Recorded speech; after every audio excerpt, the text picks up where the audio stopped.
টাকা থাকলে ভুলও ক্ষমা হয়, না থাকলে নীরবতাও অপরাধ।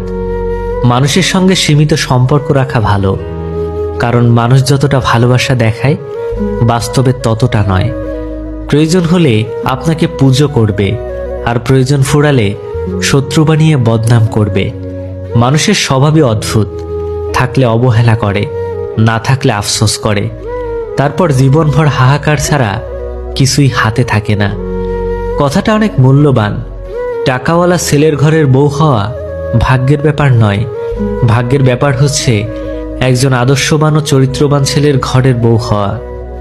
স্রষ্টা বলেছেন, তুমি যাকে আমার চেয়ে বেশি ভালোবাসবে আমি তাকেই তোমার কাছ থেকে দূরে নিয়ে যাব এবং তোমাকে একা করে রাখব।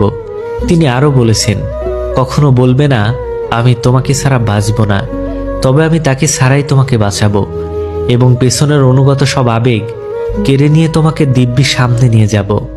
তুমি কি দেখো না, ঋতুরাও বদলাতে থাকে, ছায়া দেওয়া গাছের পাতাও শুকিয়ে যায়, ধৈর্য হারিয়ে যায়, কিন্তু তোমার স্রষ্টা ধৈর্যশীল ও পরম দয়ালু। পুরুষ মানুষকে আপনি রূপ, সৌন্দর্য, টাকা পয়সা, শারীরিক লালসা এসব কিছু দিয়েই আটকে রাখতে পারবেন না। পুরুষ আটকায় কারো বিশ্বাস, চরিত্র, শিশুর মতো পাগলামি করা ভালোবাসা, খানিক মায়ায় আর মারাত্মক যত্নে।